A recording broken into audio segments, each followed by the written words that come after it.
can't find nothing on the radio. You ready, Steve?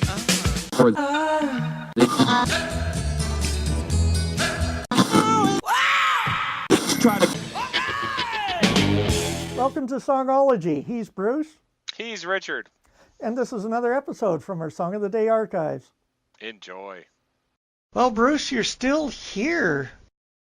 Well, I'm here by request because you told me to stick around. Well, yeah. Well, we lost a big figure in our lives on the 27th. Leonard Nimoy passed away. So here's our short tribute to Leonard Nimoy. Yeah, in a way. Well, and I can sort of tie all this together with what we've been talking about so far, because Leonard Nimoy, among other things, I mean, of course, you think of Leonard Nimoy, you think of Mr. Spock.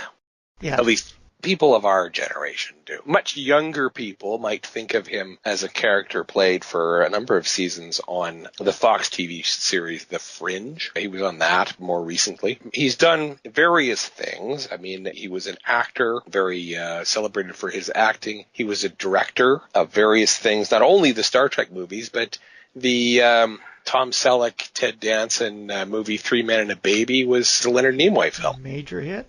Oh yeah, did very well. He's a painter, has exhibited his art around. He's a poet. He is a celebrated photographer, and has had many exhibitions of his photography, even up until relatively recently. But one thing that, I know that our loyal 17 listeners know already, because I know you've subjected them to the Ballad of Bilbo Baggins. Ah, yes. All of his other talents, Leonard Nimoy fancied himself a singer. And you don't want to say bad things about a guy who's just passed away, but man, he was not a good singer. Yes. He had a voice for acting. He really did have a good voice for, and if maybe he'd gone the spoken word route, that worked for Lorne Greene, had a hit song with Ringo, if you remember that. Yeah, William Shatner. Well, yeah, Shatner, not so much. I had scheduled sort of notionally that we would have trips to the audio Twilight Zone to visit Mr. Shatner and Mr. Nimoy. But as I say, since Mr. Nimoy's passing, we're bringing him forward. Telly Savalas, of course, we had on the audio Yes. a while back, which was huge in Britain. Heaven knows why, but it was. But Leonard, I mean, he didn't just do this once. This was not like a Shatner's one-off. Okay, well, I'll do an album. Oh, no, it didn't really work out. He made like 4 or 5 LPs. Yes. And I've seen the music video for the Ballad of Bilbo Baggins, and I think someone was on a lot of recreational substances at the time. Yeah, that is a really weird little piece, and perhaps worthy of throwing that on your Facebook page.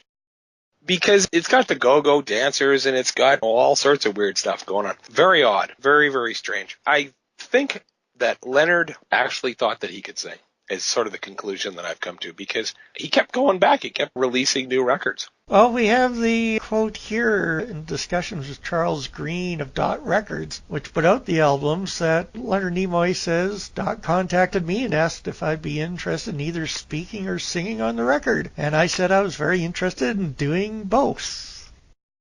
And away he went. Yes. Well, and that led to the first album, Mr. Spock's Music from Outer Space.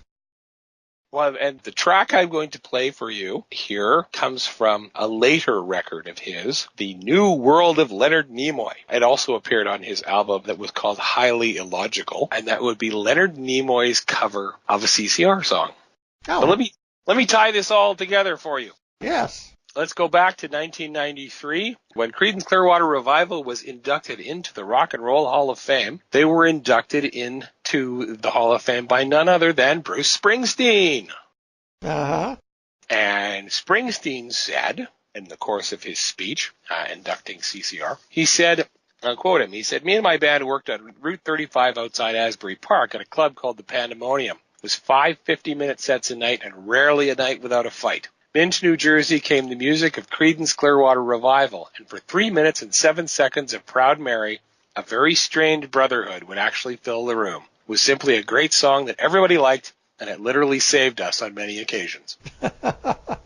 Now, pause for a moment when you're listening to this next little song and wonder, I don't think, with the greatest of respect to Mr. Nimoy, I don't think this would provoke a strained brotherhood.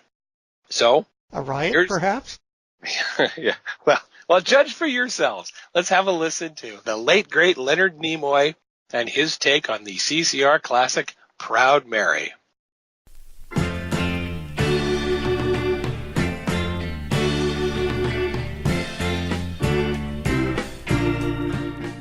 Thankfully, we have to stop it right there due to the fair use rules on YouTube. So once again, if you haven't already done so, I ask you to subscribe.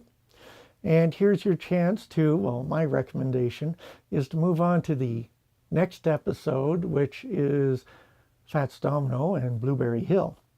But for those who wish to subject yourself to this, here is Leonard Nimoy with what Bruce calls Less Than Proud Mary.